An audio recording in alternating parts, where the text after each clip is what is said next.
Good evening. Good evening. Thank you for coming to our senior thesis night.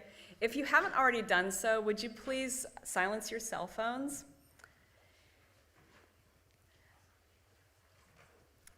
So a common theme that has come out of these past 15 months has been a renewed appreciation for community. Tonight, we hope to give you a glimpse into our Challenge 4 community. The students who are going to present their papers tonight and tomorrow night belong to the Challenge 4 high school seniors class in the Broadview Heights Classical Conversation campus. And I am Sharon Willauer. I am the director, and I've had the privilege of working with the 5 students total. There are two tonight, 2 tomorrow night, and one who will have to do her presentation later. And the students and their families we're all part of an international homeschooling community. We follow a rigorous program of study.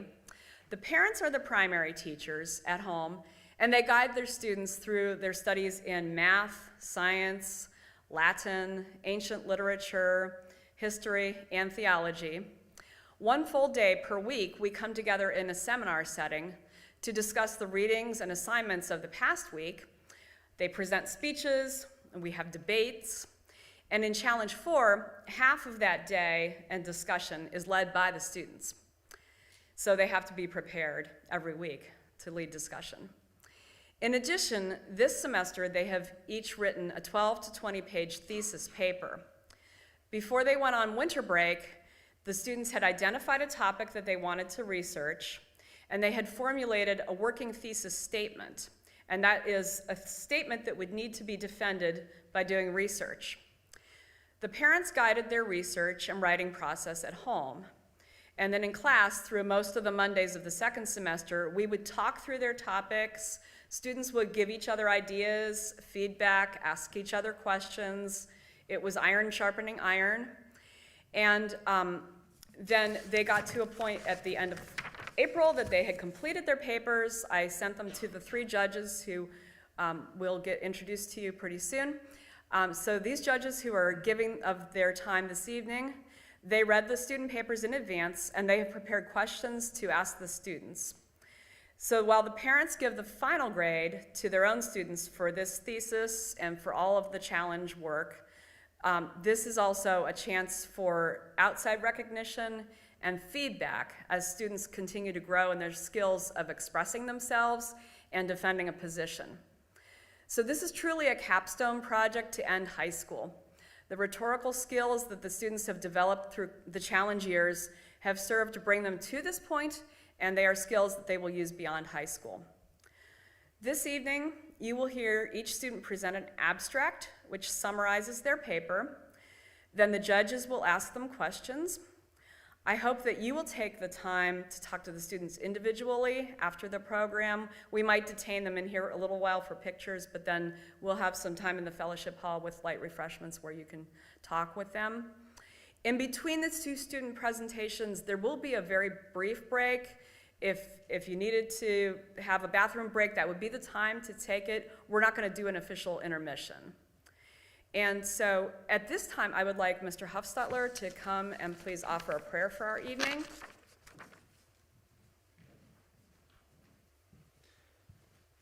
Let's pray. Our Father in heaven, we thank you for the grace of the Lord Jesus. We thank you that by your grace he came to serve. And we thank you for the opportunity that we have trusting in him. We thank you for these young people who have embarked on a journey in this process to grow in their understanding of how to serve you better. And thank you for the tutor that has guided them. Thank you for Mrs. Willauer. Thank you for our part as parents to be able to invest in them. And thank you for their hard work and for their coming to a moment to be able to display what they've learned and to be challenged and to grow even through this. Thank you for all the friends who have come. And we thank you for just an opportunity to be together this evening. Lord, we do want to remember our sister, Amika Neverson, and we just ask that you would show your grace and mercy to her. We pray that you would hold her up and heal her and be with her family as well. I'm sure she would have loved to be here, and her family would have. Just ask that you would strengthen them and help them to trust, Lord, in your sovereignty. We ask that you bless each speaker, and as the judges ask questions, we pray that we'd have just a profitable evening in your sight. And we pray these things in Jesus' name. Amen. Amen. Could I ask the judges at this time to just kind of turn around and introduce themselves? I'll start with Mr. Schmidt, please.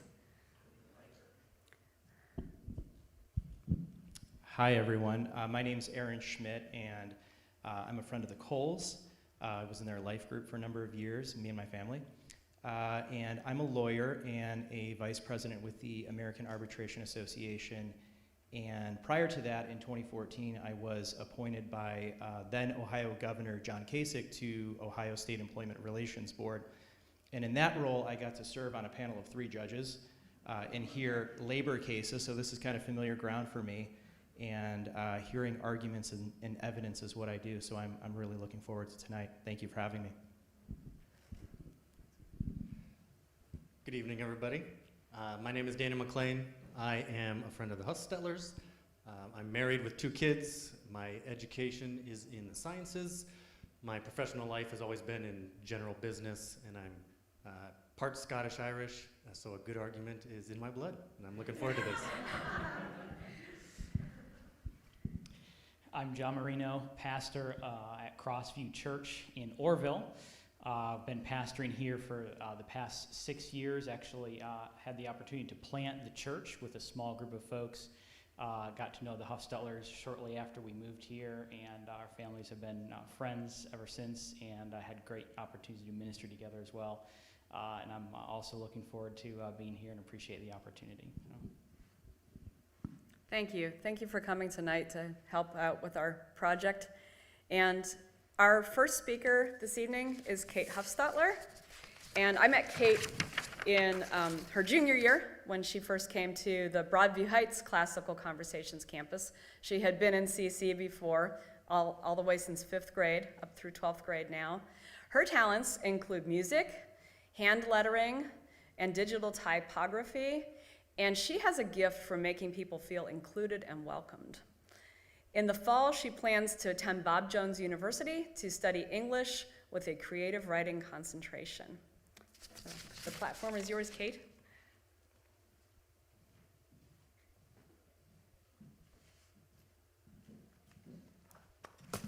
Thank you, Mrs. Wellauer, and thank you, everybody, for coming. The famous pastor, C.H. Spurgeon, once said, "Rest time is not waste time. It is economy to gather fresh strength. It is wisdom to take occasional furlough. In the long run, we shall do more by sometimes doing less." How does American culture view the concept of rest? Do we see it as wasteful or productive? Do American Christians see rest as a gift from God or as selfish laziness? Does our culture take time to do less, or is it fixated on doing more? John Maynard Keynes, a well-known 20th century economist, forecasted that in the future, the world's efficiency would increase exponentially until people would only need to work 3 hours a day, if that. Their problem would not be busyness, but the lack of it. When it comes to American culture, he could hardly have been further from the truth. Busyness, which is defined in my paper as a high level of activity in a person's lifestyle, has instead become a defining characteristic of our society. One researcher found that busyness, rather than leisure time, is now a mark of status. And when we're too busy, we don't rest. According to the CDC, quote, "A third of US adults report that they usually get less than the recommended amount of sleep. But a lack of sleep is a surface symptom that points to a deeper problem. American culture is suffering from a deficit and a neglect of rest. In light of this crisis, my paper argues the thesis: In our current American culture of busyness, a person cannot flourish without prioritizing rest. My paper defines flourishing from a Christian worldview as a thriving that encompasses all areas of life, is rooted in a right relationship with God, and leads to the glory of God and the good of other people. Flourishing is not just spiritual. We flourish mentally, emotionally, and physically too. I've defined rest as a purposeful ceasing of activity or agitation in the pursuit of renewal, relief, or peace. Rest is a necessary factor in the equation of human flourishing. And proof of this fact is found in the Bible's teaching on rest, the science of sleep and sleep deprivation, and the impact of excessive busyness or over-busyness in our current culture. First, Scripture portrays rest as integral to human flourishing. God created humans to need rest, so prioritizing rest acknowledges our limits and also God's sovereignty. The Sabbath points to a regular rhythm of work and rest as a pattern for flourishing. And the Bible also teaches that ultimate rest, or soul rest, is found in a right relationship with God. Finally, Jesus rested. His earthly life showed a balanced priority of rest, especially in the area of soul rest. Second, science shows that poor sleep harms flourishing. Sleep deprivation has been linked to diabetes, cardiovascular health issues, harm to the brain, and even stroke and cancer. The effects on performance of severe sleep loss are comparable to drunkenness. Sleep deprivation also causes emotional imbalance and has been linked to depression. And in light of all these damaging effects, a person cannot neglect sleep and escape spiritual harm as well. Finally, the prevalent overbusyness in American culture only heightens the necessity of prioritizing rest. Not only has our culture made a habit of busyness, we have begun to glorify it. Technology, the internet, and social media have added a whole new world of activity and addiction to people's already busy lives. And overbusyness destroys flourishing. It is physically unhealthy, it causes emotional stress, and decreases mental and relational capacity. Worst of all, overbusyness leaves no time for spiritual thriving. In conclusion, the Bible points to rest as a gift we would be foolish to refuse. The science of sleep gives ample evidence that physical rest is necessary for flourishing. And the overbusyness ingrained in our culture's mindset amplifies the importance of rest in today's world. If we do not prioritize rest, we will not flourish, we will wither. Thank you. I'm happy to take questions.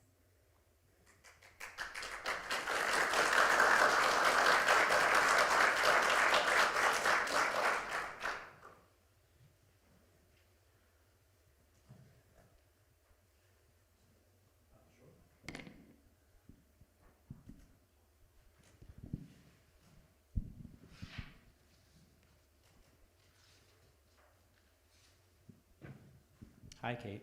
Hello. So, you provided a definition of human flourishing that encompasses 3 parts, and it said human flourishing is defined for this discussion as a thriving that encompasses all areas of life, is rooted in a right relationship to God, and leads to the glory of God and the good of others.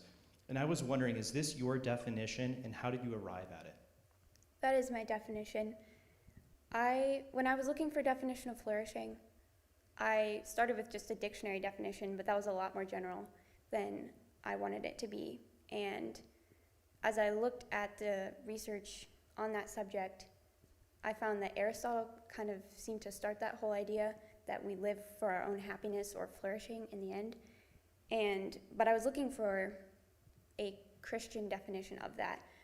And in a Christian worldview, our own well-being should lead to the well-being of others. We're not just singular individuals existing by ourselves, but when we flourish, we end up blessing other people rather than just being self-centered.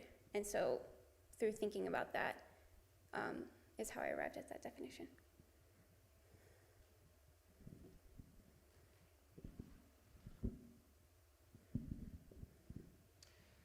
First of all, I want to just commend you for the paper, Kate. It was an excellent paper. I enjoyed reading it. And one of the things that I wanted to commend you on and then ask a question about was the way that you balanced kind of the load between, on the one hand, you want to have a good work ethic, and on the other hand, avoiding, the overworking. So you don't want to have laziness. You don't want to have the overworking. And I think that you did a good job striking that balance between the two. But what was the most difficult part in striking that balance? What did you do to help yourself avoid from falling off the ditch on either side? That's a great question. I think that was one of the harder things for me personally, was to think about how you can prioritize rest and not be selfish and not be lazy. And I think that really rest and work just go hand in hand. Even though they are opposing ideas, they are really complementary. You can't really have a great work ethic and work to the best of your ability if you don't have the basis of rest and prioritizing that.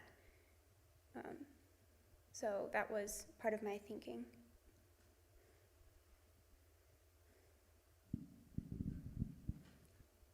Hi, Kate. I too would like to add my, congratulations on a very well-written paper.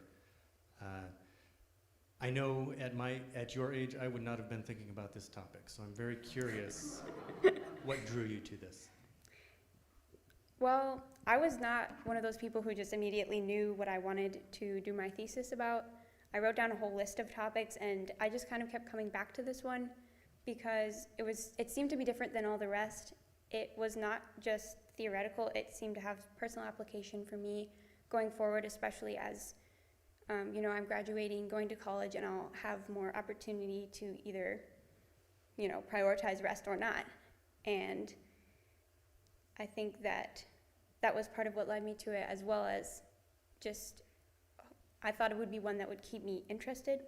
For example, one of my other topic ideas was the income tax, and I thought that would be not only not really keep me interested, but it wouldn't be as much, hopefully, worth everyone's time to come and listen to me talk about the income tax.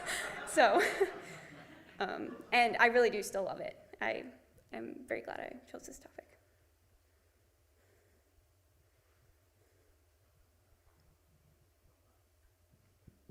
So, Adding to that question,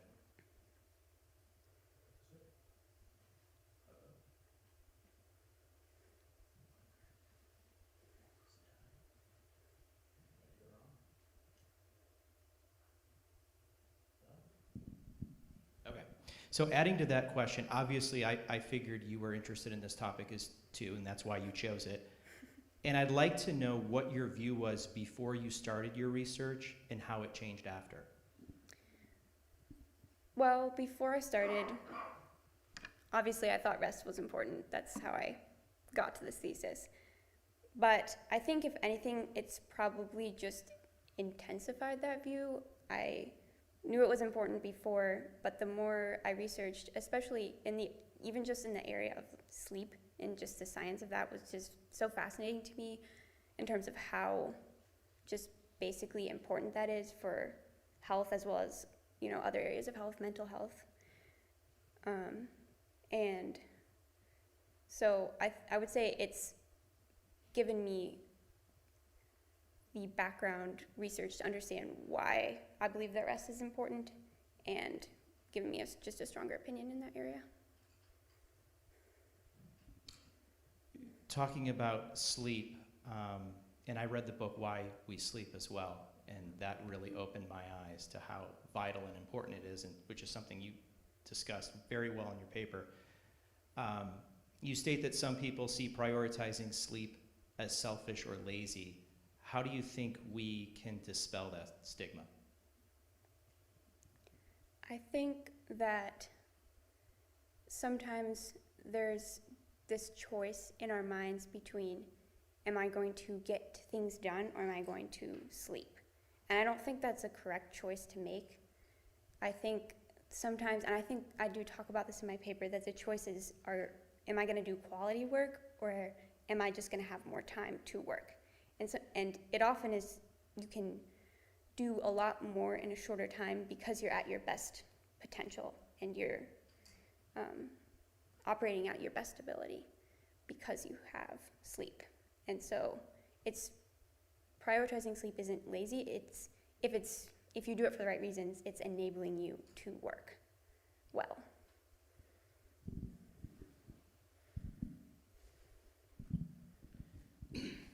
What encouragement would you give to an individual who, through God's providence, was not fully able to rest?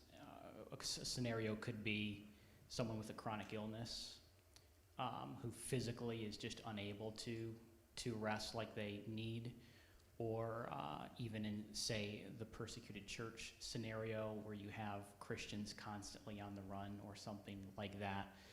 In light of your thesis statement, a person cannot flourish without prioritizing rest, what would you say to that person in that difficult situation?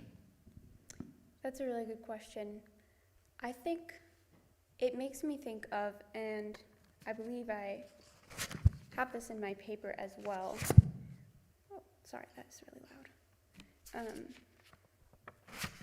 Of the example of Jesus, because he was so just consumed with ministry that there were times where he was not able to rest. And the example I gave in my paper was in Mark 6, where the disciples have come back from ministry and he says, let's go away by ourselves and rest. But then when they get there, there's a whole crowd of people waiting for them, and they can't get the rest that they were looking for.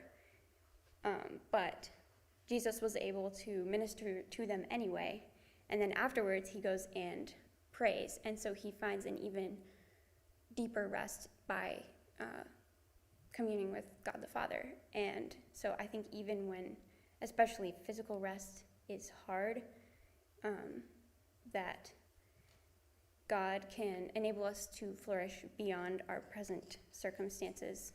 And if he's the one who's giving us the ability to flourish, he can, help through those difficult circumstances as well. So would you say that the person who can't prioritize physical rest still can flourish, just in a different sense?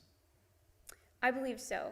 I think God wouldn't put somebody in a circumstance where they can't ultimately flourish and overcome that hardship, because there are many other trials that I think you could give an example of would make it difficult to flourish, in terms of they are not allowing people to, it wouldn't be the best circumstance that they could imagine.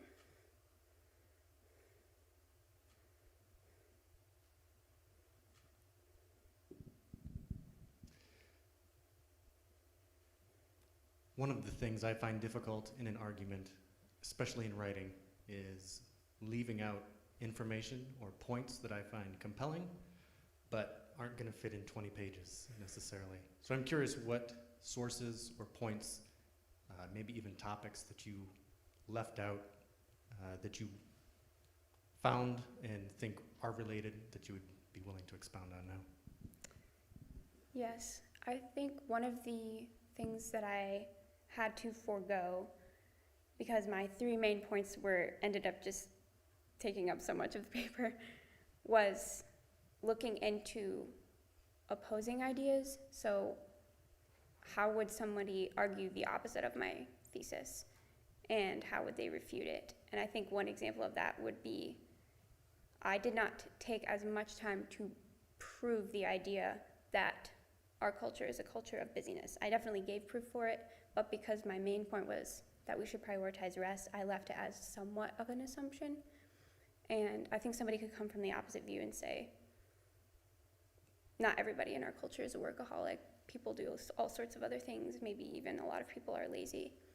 And so I think it would have been interesting to dig a little deeper into that aspect. as well as I did talk about the idea of laziness, but definitely talking about that a little bit more. Somewhat of a follow-on, what did you find particularly difficult about this topic?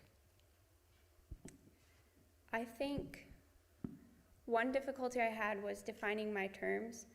I ended up using a lot of my own definitions for things, and I was still refining those definitions very close to when I turned in the paper.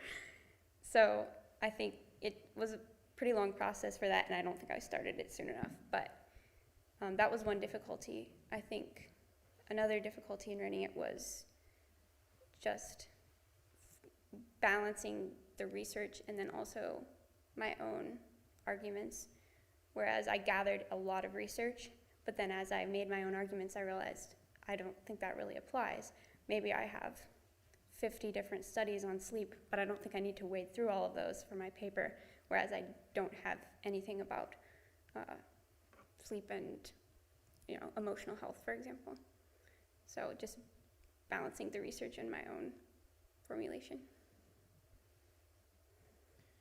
You talk about busyness being glorified as a status symbol and people finding their worth in it. And I can relate to that because I work with a lot of attorneys who take a lot of pride in their billable hours.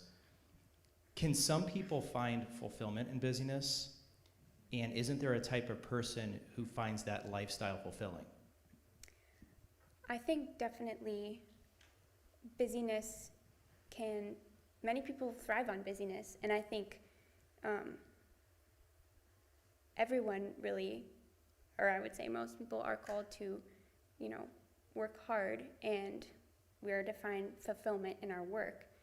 And I think one thing that I definitely feel strongly about is that busyness in and of itself there's nothing wrong with being busy.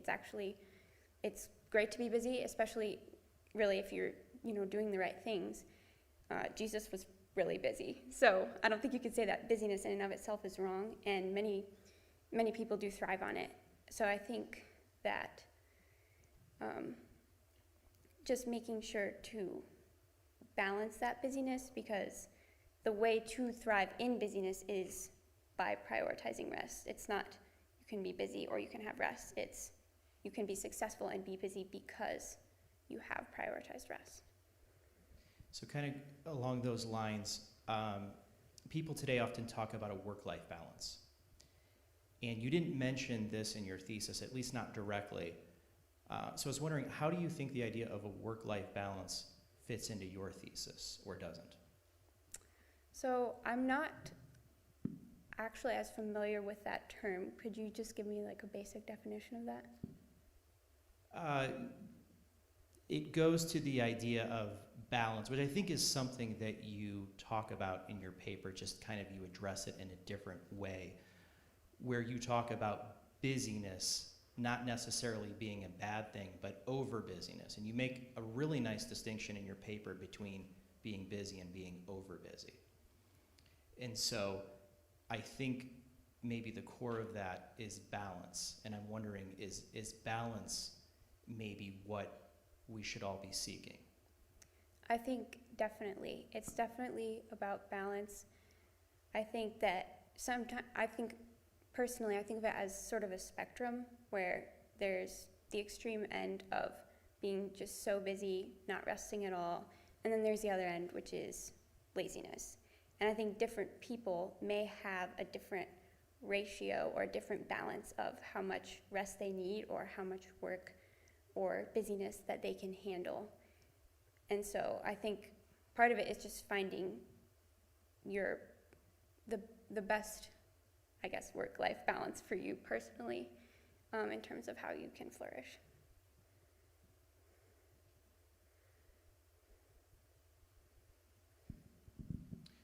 On pages 13 through 14, you told the story here of this book and this pastor's wife. And you wrote, her father, a pastor, finally gave her some advice that eventually led to a restoration and recovery. He was convinced that it was not so much a spiritual problem as a mental and physical problem with spiritual consequences. She realized that a life of physical, mental, and emotional burnout was the force driving her spiritual despair. I'm thinking specifically of the phrase, was the force driving her spiritual despair.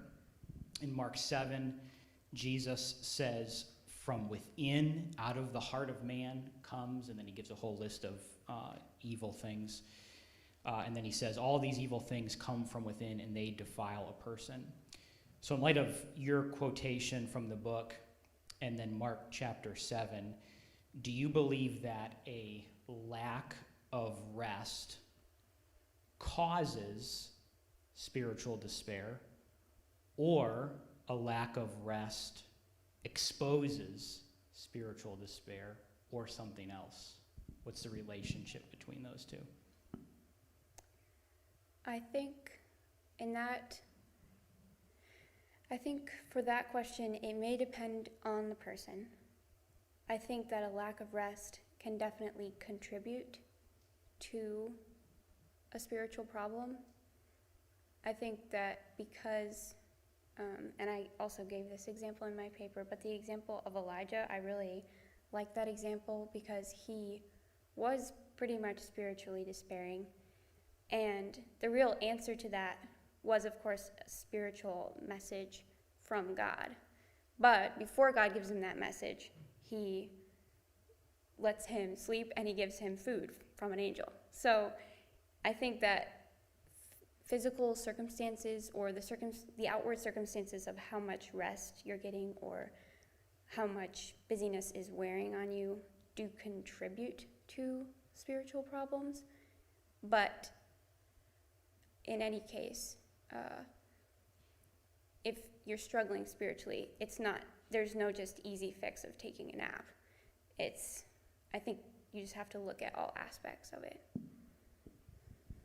So it contributes, there's kind of a connection there, but not necessarily a causal relationship. I think it could be one of the causes. I think in her case, it seems at least that she believed that she really wasn't, although it was a spiritual problem, a lot of the cause was due to her external circumstances of just overly busy, worrying, stress. But even worrying is something that, God calls us not to worry and to trust in him. So I think it's probably just both, honestly. How has this study affected your personal habit of rest? I think it's definitely one of those things where I've gotten so many good principles for it, even just in finishing this paper. I remember the week I was trying to finish this paper, I was like, I'm not prioritizing rest in order to write a paper about prioritizing rest. So I think for me personally, it's definitely given me a stronger impulse to think about what I've taken so much time to think about and think about how necessary rest is. But I know I don't personally always do the greatest at putting into practice. I think it's definitely going to be helpful for me going forward, especially as I graduate and going to college, I'll end up having more control over my own schedule, which is where sometimes I'll have to probably make some bigger choices about how I am prioritizing rest or not. So I think it'll definitely have an impact on me in my future life.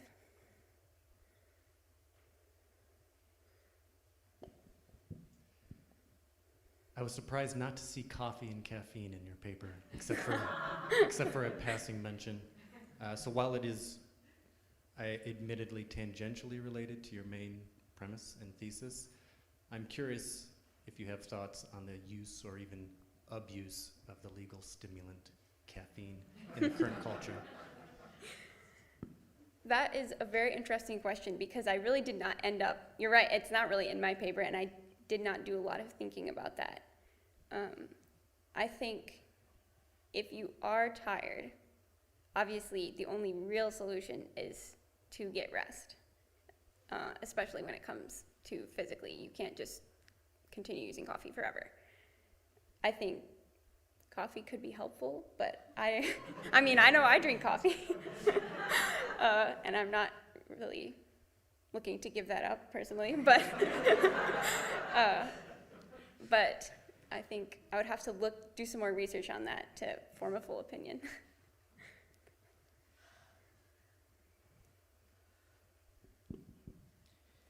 You talk about our culture's obsession with busyness and lack of value in sleep. And another thing our culture is obsessed with is productivity, especially our work culture. And productivity is something you didn't mention in your paper. A lot of people think they're more productive or have more time to accomplish the things they need to do if they sleep less. Did you come across anything in your research on sleep and productivity? And if not, what are your thoughts? So I think there was one article that I did quote, but not just maybe one time in my paper, that I found to be somewhat along that line. And it was, I believe, by a man named Tony Schwartz, who is he founded a productivity consulting firm.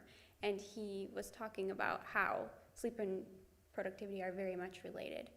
And that he was making the argument, as a similar argument to what I would make, that you are more productive when you are more rested. And so personally, as I think I talked about this a little bit earlier, but I think that you may get more time from not sleeping, but you won't be able to use your time as well. So I think in terms of productivity, with that, if it's defined similar to efficiency, you'll be more efficient when you are better rested. So I'll try to push. We have time for one more question. All right, I'll end with this then. I'll try to push back a little bit since this is the last question. One of the incredible things about our human bodies and minds is that they're very good at adapting to stressors. So the idea behind exercise, you lift weights, your muscles grow and adapt so you can handle that workload. Isn't it the same with a lack of sleep or rest? Won't our bodies just adapt? I think when you talk about sleep, sleep is something that we are created to need. And I find it helpful sometimes to think about sleep as just another thing that we need, almost like food or like water. And although you may, take, different measures when it comes to like eating different food or eating healthier or different diets that you may go on, you always need food. You can't just train yourself to not need food anymore. And so I think it's the same with sleep, where if we're created with that biological need for sleep, then no amount of training will really erase that. It's pretty much just in our DNA. Thank you.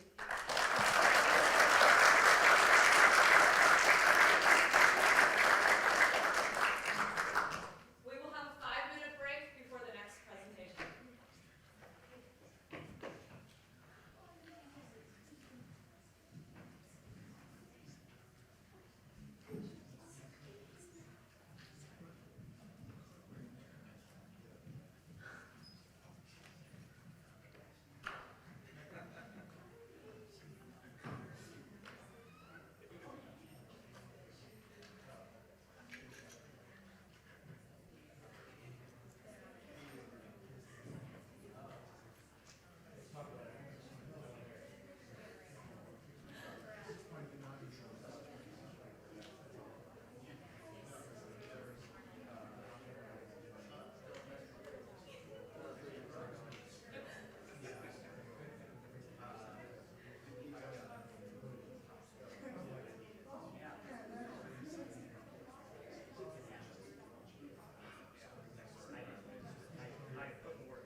Our final speaker this evening is Tobin. He is the first classical conversations graduate in his family, having been in CC since age 6. He has a great passion for American democracy and an abiding interest in the thoughts of our founding fathers. He has a gift for leadership, which has been strengthened through participation in Team Pact and speech and debate. After high school, his goals are to pursue a political science degree and commission as an officer in the Marine Corps. Welcome, Tobin.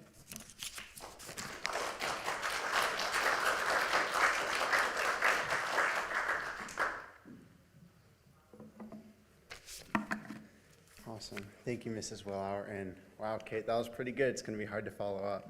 So, all you must do is turn on your TV and watch the evening news to understand that our nation is in dire disrepair. America, our beautiful country, is falling apart at the seams. Though we have faced many trials, we Americans have banded together in unity. The fiery furnace has mainly served to refine, whereas some may think it would have burned. The depths of the ocean that we've been dragged into have not drowned us, but have served to cleanse. However, we find ourselves in the status quo in a nation which is constantly disagreeing. There's a constant lack of unification. Popular political commentator Michael Knowles recently said, "The lack of unification in the realm of policy is the very thing which has withheld our nation from tyranny. However, we ought to be unified in the core principles." These core principles which he is referring to are things like the Constitution, Declaration of Independence, and Federalist Papers. Unfortunately, we find a lack of unification. We all know the saying by Abraham Lincoln, "A house divided against itself cannot stand." If we're not unified over these core principles, which the Founding Fathers laid before us centuries ago, the House of America will fail to stand. The Founding Fathers' vision for our country and their philosophy has been recently abandoned in 3 ways. The first is the rise of big government. The second is the intrusion into individual rights. And the final is the sorrowful state of the moral climate in America. The Founding Fathers, when coming up with the conception of our government, had a very particular vision of the rights of man. You've all heard the word inalienable or unalienable, which means that it pre-existed the Constitution, that the rights of man were created and defined when man was created and defined. With this going forward, they wrote the Constitution and laid out certain principles and rights. This leads directly into the first area, which is big government, and a crackdown on the rights of the state. The 10th Amendment, which recognizes these rights, says, quote, "The powers not delegated to the United States by the Constitution, nor prohibited it by the states, are reserved to the states respectively or to the people." Meaning, any powers not granted to the federal government are left up to the state or to the people. Unfortunately, we have seen massive intrusion into this area, into these rights, by the federal government in recent days. Representative Nelson of Nebraska defines 10 ways which he sees the government overreaching and where he sees them overreaching in the future. 3 of these are key. They are the dictation of school curriculum, the dictation of overtime pay in the private sector, and removing substantial levels of accreditation to schools which they do not deem politically correct. I would add to that list, in recent days, gun control and also possible mandatory vaccination. Unfortunately, with these levels of overreach, we see complacency in our nation. We see people comfortable with the fact of big government. However, the Founding Fathers always sought a smaller government. We've seen this complacency. However, when you become complicit in a system which takes away one right, it leads to the removal and the crackdown on others, which leads into the second area, which is the attack on individual rights. George Washington once said, "If the freedom of speech is taken away, then dumb and silent, we may be led like sheep to the slaughter." This, of course, is referencing the First Amendment, which gives many rights. One of those is the freedom of speech. Unfortunately, we have seen the federal government crack down on the freedom of speech of individuals. One example is the political commentator Tucker Carlson, a news anchor for Fox News. Recently, he gave us his opinion, and a member of the executive branch in the Pentagon tweeted representing the Pentagon and directly confronted Tucker Carlson on behalf of the executive branch of the government. This was a direct action of suppression on the speech of this U.S. citizen. This doesn't stop with the First Amendment. It also goes into the Second Amendment, which gives Americans the ability to keep and bear arms. James Madison in Federalist Paper 46 said, "Americans have the right and advantage of being armed, unlike the citizens of any other country whose government is afraid to trust their people with arms." This is imperative because the government ought to trust the people. Why? Because the Founding Fathers envisioned the American government to be made by the people, to be under the control of the people. A small government made by the people, under complete control of the people. The government does not give rights. The government does not protect rights. But man, through absolute control of the government, protects his own rights. Now, the first two issues in the status quo deal with the rights of states and individual rights. However, the third issue is fairly serious and grave. This is the moral climate in America. According to a peer-reviewed study, between the years of 1900 and 1980, there was a steep decline in morality in America.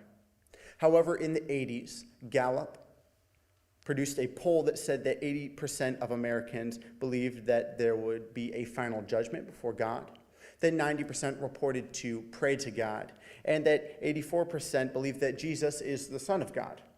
And to substantiate this report, again, the peer-reviewed study that I referenced earlier said that between 1980 and 2007, there was a steep increase in morality in America.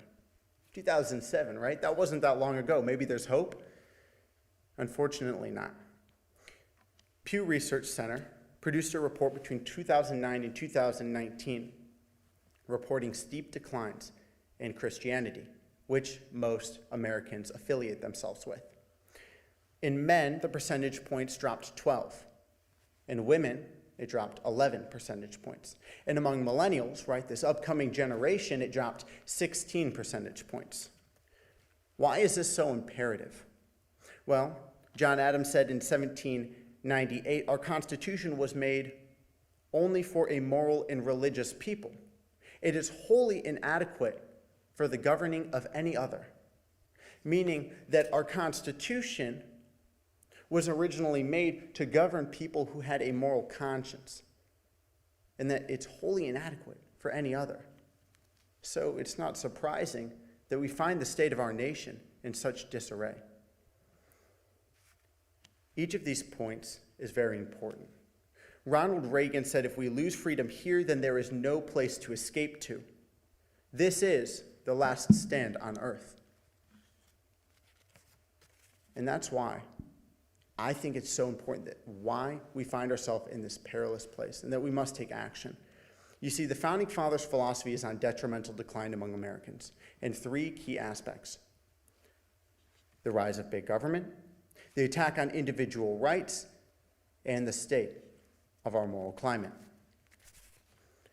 There will be a day when America will fall. Like the great Roman and Byzantine empires, America will fall. Like the body dies, it's inevitable. Our only hope is to prolong the day until that happens. Ronald Reagan said, freedom is never more than a generation away from extinction. So I think it's very important that each of us ask ourselves this question tonight. Will we stand here and permit the extinction of freedom in this generation? Thank you. I now stand open for questions.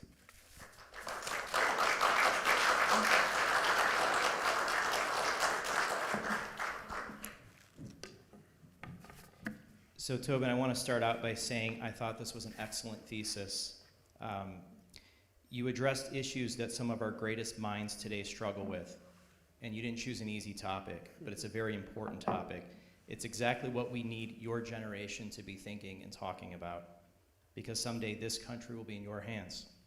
I thought you did an excellent job identifying the problems, explaining the problems, making them clear, providing evidence, and then ending by offering a solution.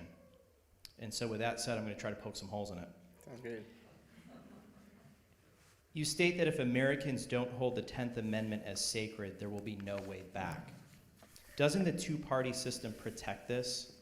So if Democrats go too far in one direction under the current administration, couldn't a Republican administration pull it back?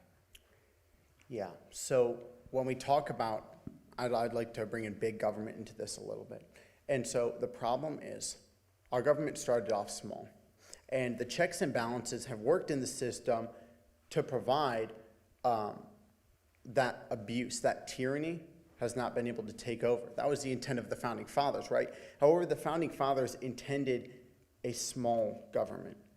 And the problem is, you see this timeline, and as the government has grown bigger, the amount of power that they've been able to take each turn, right? The Democrats or the Republicans or whatever party it was at the time, the power has grown larger and larger and larger.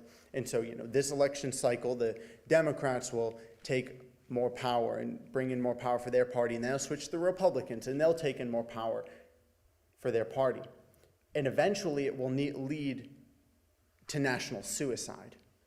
I think I referenced the statement in my thesis, I think it was John Adams, who said that there has never been a democracy yet who has not committed national suicide, right? How did Rome fall?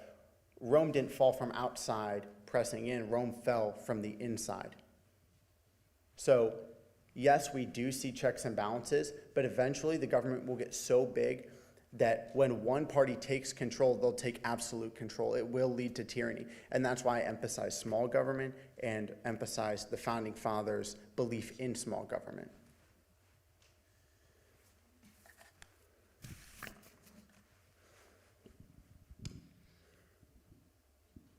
I commend you. This was an ambitious undertaking on your part. The scope of what you try to achieve is good for you. Your conviction came through both in your writing and in your abstract. So that's good to see. So well done. I am very curious what other counterpoints, counter sources you found to be particularly persuasive, and can you tell us about those? Yeah, when you're talking about counterpoints, you mean like maybe refutations to what I'm saying and that? Correct. Okay, yeah. One of the reasons I chose my topic was because I'm very passionate about this. I'd love, like Mrs. Willauer, when she was introducing me, she mentioned I'd love to go into the political realm. I'm pursuing the military currently, and so this is something that I hold near and dear to my heart, and it's something that I am engaged in every single day. And so I often hear, the other side of the story, right? Whether it's I'm listening to a political podcast or I'm having discussion with my friends or anything really. So the way I structured my thesis, the way I came up with what my thesis contains is through this process of, I think it's probably been about 2 years I've been engaged in politics, and knowing why I believe what I believe and putting that in the thesis. And so, I think that, like I was saying, big government is a really big issue. And I don't think that either party really adopts small government currently, right? It's not a Republican or a Democrat issue because both sides just want more power. And so that's something that I've I think you guys can probably see is at the core of my thesis and something that holds it together. And so that's something that I've kind of developed that idea as I've seen examples of overreach and seen examples of this power being abused.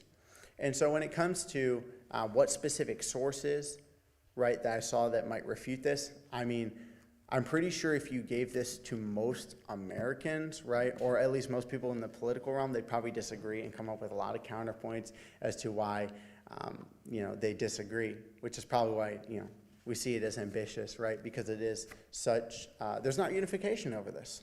And that's what, I talked about in my abstract. I think there needs to be unification.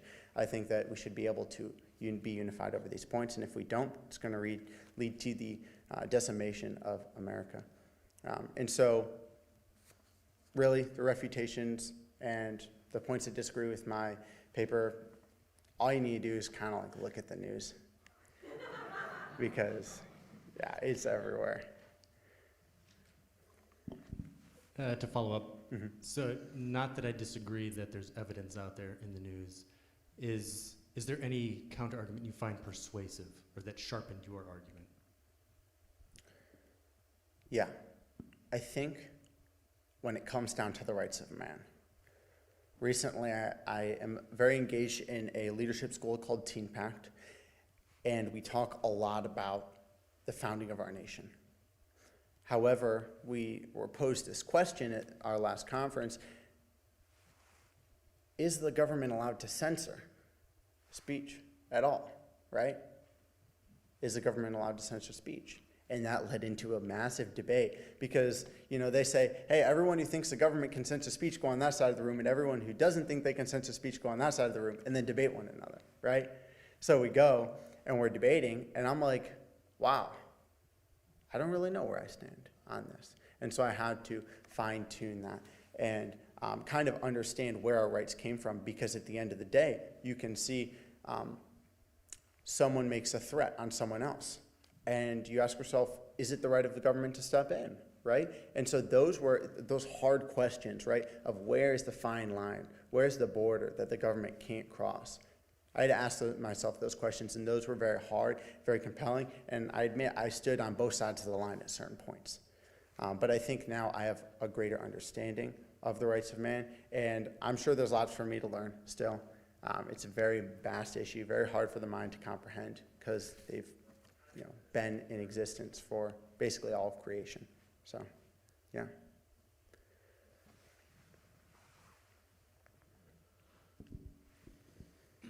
I'll join in with the other judges in commending you for your work on the paper. I did want to ask a question. You mentioned it in your speech a few moments ago, as well as in the paper.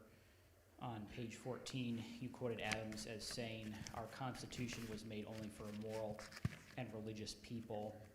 It is wholly inadequate to the government of any other," which, of course, as you pointed out, means that there has to be something internal for us to be able to function in this government.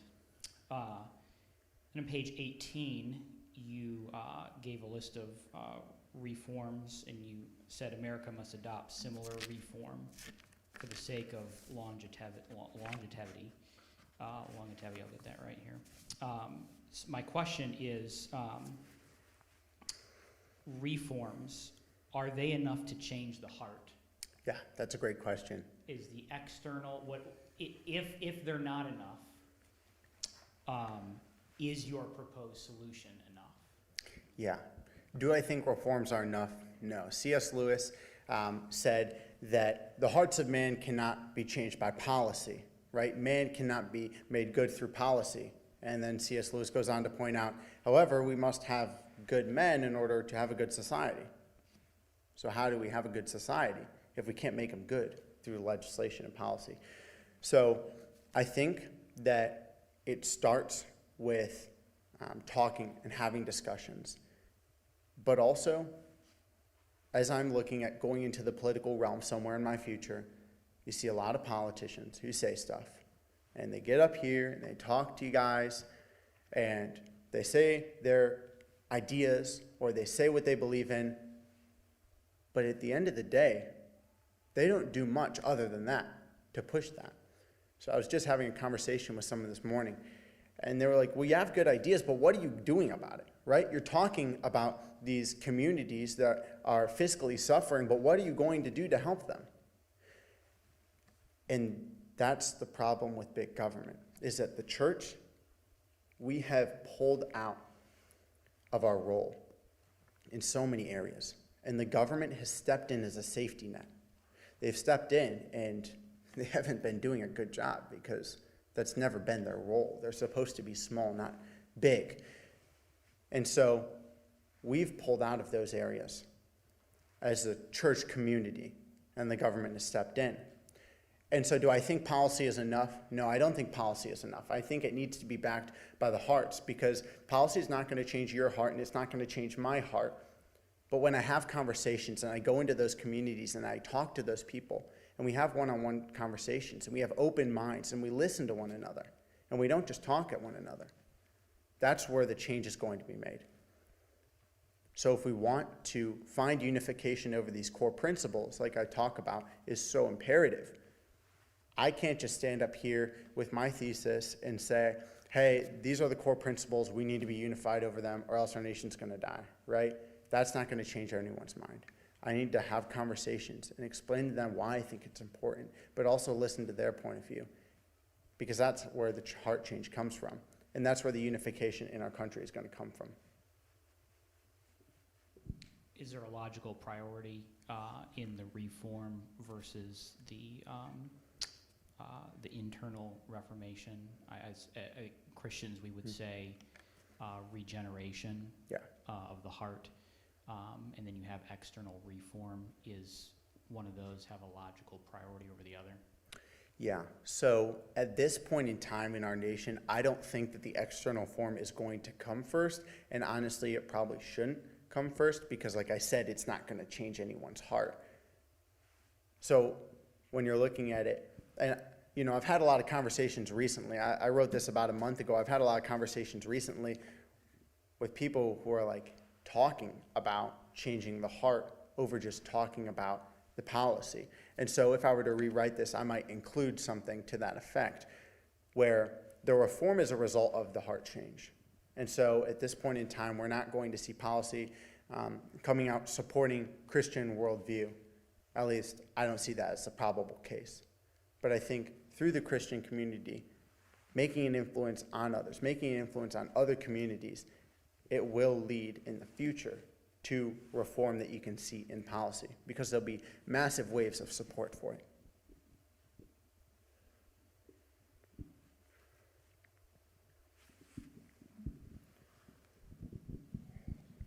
So you were just talking about good men, I think, quoting C.S. Lewis. And you cite the Pew Research Center in your paper as reporting the percentage of individuals who identify as Christian has dropped, then correlate that to our nation's morality. Does identifying as a Christian define morality, and can secularists be moral? Yeah. So I believe that, like it says in Romans 2, that man was created and on his heart is written God's law. And that's why we each have a conscience. And so can secular people be moral? Well, yes, like it says, but they can't be, abiding by God fully, because they haven't been renewed and regenerated, like we were just talking about. And so, like John Adams said, our Constitution necessitates a moral and religious people. So he could have just said religious, but he said moral too, because each of us have a conscience, and if we follow that conscience, we're not all necessarily supposed to be Christian in order to have a solid country. And so when you look at it, equating Pew Research, their studies talking about Christianity to morality, I understand that probably a lot of people associate themselves with Christianity who aren't actually Christians, who just classify themselves as Christian. And that's probably why I think we saw high rates such as like 70% of Americans classify themselves as Christian. But we all know, really, is it 70%? Because it's probably significantly lower. But the reason that statistic sticks out so much to me is that people before, they would classify themselves as Christian. They would classify themselves in this category even though they did not partake in it. But they've strayed so far from that now they're completely unclassifying themselves from that category. And I think that's a chief indicator of the moral situation in America. You had an interesting section in your paper on equality, which is something that we talk a lot about today. And you criticize many Americans' mindset of equality, calling it a mindset that places equality above all else. Then you state it's an extremely faulty logic. Isn't equality an important goal? Isn't it a right? And doesn't freedom demand equality? Yeah, so there is a difference between equality of outcome and equality of opportunity. In our society, in my thesis, I'm talking about the problems with equality of outcome. Because equality of outcome sacrifices freedom in order to achieve this outcome. Equality of outcome means that in the end, everyone should be able to make, if the average is $50,000 per person in America, everyone should be at $50,000. That's equality of outcome. However, equality of opportunity is different. Equality of opportunity is totally acceptable because equality of opportunity embraces the freedoms that we're given, right? It's a pure stance on those freedoms in order to give people the opportunity to succeed, right? That's the American dream, is that anyone can come and succeed. And so we ought to pursue equality of opportunity rather than equality of outcome, because equality of outcome sacrifices freedoms in order to result at this equal state. And so it's not just.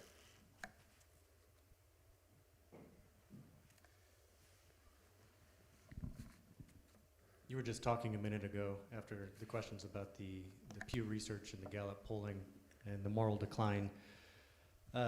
In your paper, and I believe even in your abstract, you pointed to 2007 as something of a tipping point, whether or not it's that exact year. But I did not read anything, or at least I do not remember anything, about root causes that led to that. Can you talk about that? Yeah, I'd love to look into this more, and I looked at the numbers, and of course, I don't want to associate these two things. Correlation is not causation, right? However, I look at the 80s, where we saw a massive increase. Who was president for the majority of the 80s? Ronald Reagan was. I'm a big fan of Ronald Reagan, if you couldn't tell. Got a lot of Ronald Reagan quotes in here, quoted in my abstract a lot. I'm a big fan of Ronald Reagan, right? He was president in the 80s. Now, I don't think that, Ronald Reagan spurred on the, spiritual increase, right? But I think that we have to look at what surrounds it. And at the end of the day, I'm not exactly sure what all played, because we have that void place in my paper between 2007 and 2009 where we see that decrease start. And I didn't research the root cause. And that's a good point, because I would probably, going forward, I want to research that now, because I want to know what led to that decline, right? Possible things that could have led to decline. We did see, the stock market crash, the housing market crash, and that could play into it. But there's so many things that could play into it. So when you're looking at that root cause, that's an interesting point. I didn't research it particularly, but going forward, that's something that I'll definitely have to look into. I want to push the moral question just a little bit further, if that's okay, based on something that Aaron was saying here. But can you maybe just clarify this question? Can non-Christians thrive in according to our Constitution? And specifically, and you can clarify if I was misunderstanding you, but when Adams says our Constitution was made only for a moral and religious people, it sounded to me a moment ago like maybe you were modifying that to a moral or religious people. Yeah. Do we have to be moral and religious? And I'm gonna add that Christian. Sure. Or can we be moral or religious? Yeah. So when Adams is talking about this, right, we look at the founding fathers, and many of them claimed to be associated with some sect of Christianity. However, there were founding fathers that did not associate themselves with that. And so when I read that, I look at it, and of course it's left up to interpretation. Moral and religious people, I'm thinking of the people as a whole. The people need to be either religious, made up, it's comprised. The people are comprised of religious and moral people. And I think studies actually show that when you grow up in a religious household, you're less likely to get hooked on drugs. You're less likely to end up in prison because religion teaches morals.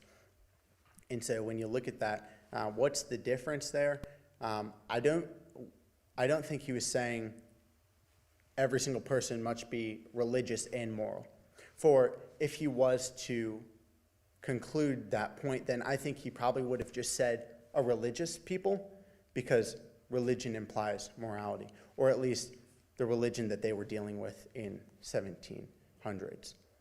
Does that answer your question? What's your view on it then? So putting aside Adams for a moment, what's your view on it? Can a non-Christian thrive in our Constitution? Yeah, I think, like I said, Romans 2 talks about how God's law is written on our hearts, and so we all have a conscience. And the rights of man I think the rights of man are supported by the Bible, and the rights of man came around when man was created. And so the unification that we ought to seek over what the founding fathers believed in, that should seem right to a secular moral person, because that's what was intended for man. These things were intended for mankind. And so that should seem right. And so can a secular person thrive in this situation? I think they can if they can agree on the unification principles, if they're living a moral life, if they're following their conscience, right? Because that's what seems right in our heads. Because we know what's wrong and we know what's right.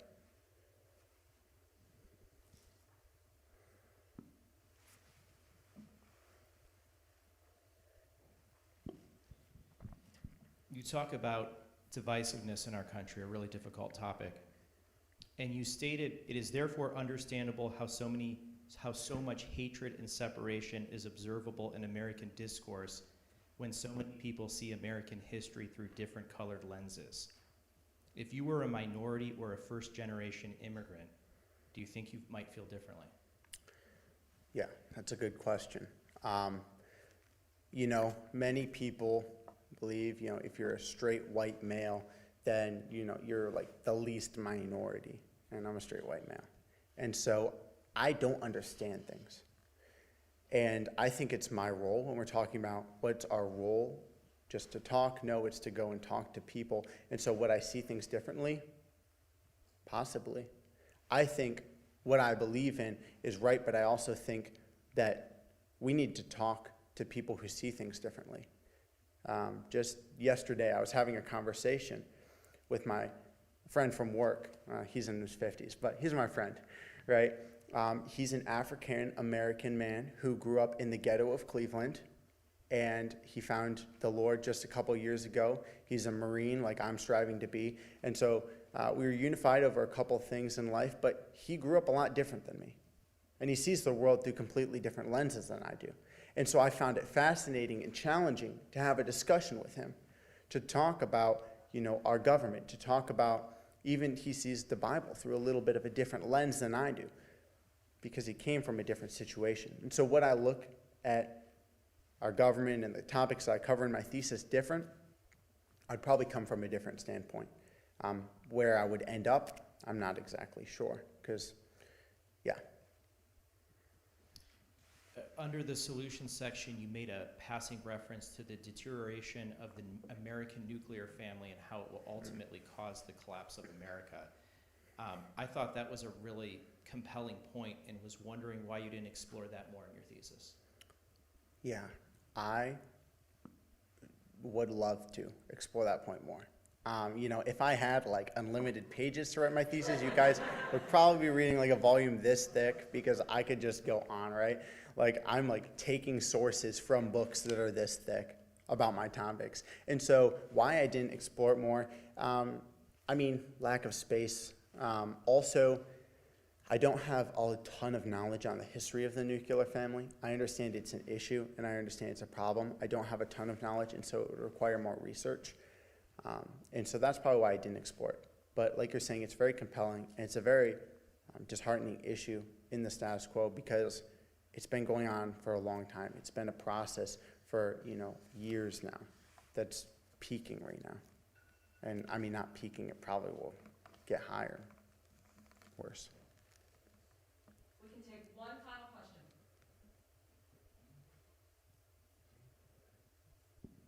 Then I'm going to ask my hard question.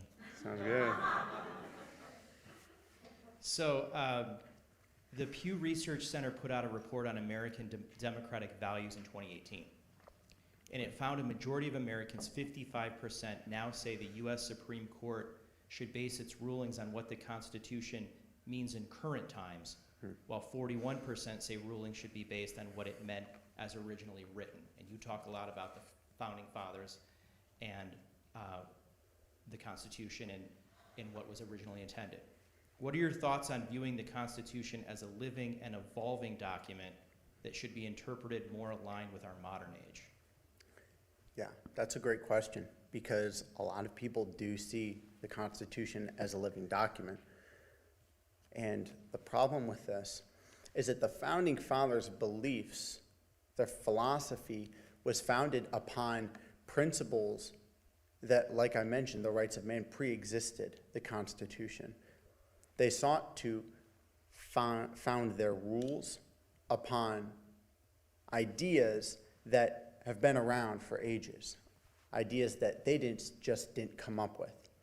And so, number one, I find it hard to apply just to the 1700s, right? Then, if we can conclude that they wrote the Constitution not with just the 1700s in mind, but with just general morality and the general principles of man's rights in mind, then we can't only talk about the 1700s. Recently, we see interpretations, even in the 1960s, right? There were discrimination laws. You cannot discriminate on the basis of sex. In the 1960s, they were clearly not referencing the issues on gender in the current ages.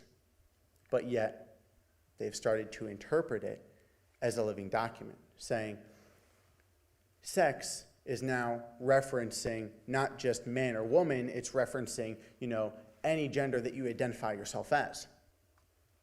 And so that's dangerous, because the Founding Fathers built their ideals, right, their philosophy upon timeless ideas. And so you can't just apply those to the 1700s and say we're going to, that just doesn't apply today, right? Because, you look at gun rights and they say, well, you shouldn't be able to have, ARs in the current system. And I say, the Founding Fathers in their system, they were allowed to have cannons, right? You could shoot a cannon as long as you were 500 feet away from the nearest town, not because of the danger, because of the noise. And I'll conclude with that.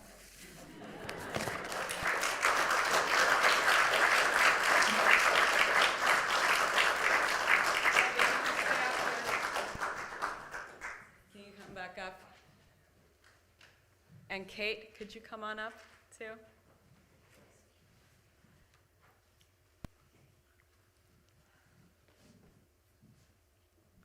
Very well done, both of you, and I have a certificate for each of you, and there's a place for your parents to sign it as well. So, Kate, and for Tobin. Thank you.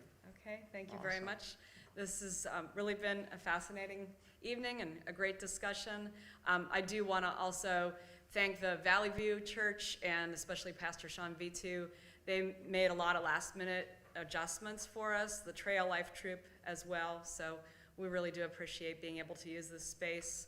I'm going to also just give a personal Acknowledgement to my husband. Thank you for your patience this year as I directed Challenge 4 one final time. Our son graduated from Challenge 4 last year, and he just completed his first year at Grove City College. He wasn't able to be here tonight, but this has been a really rewarding time to do this a second time, and so it is great that I've had the support of my family to do that.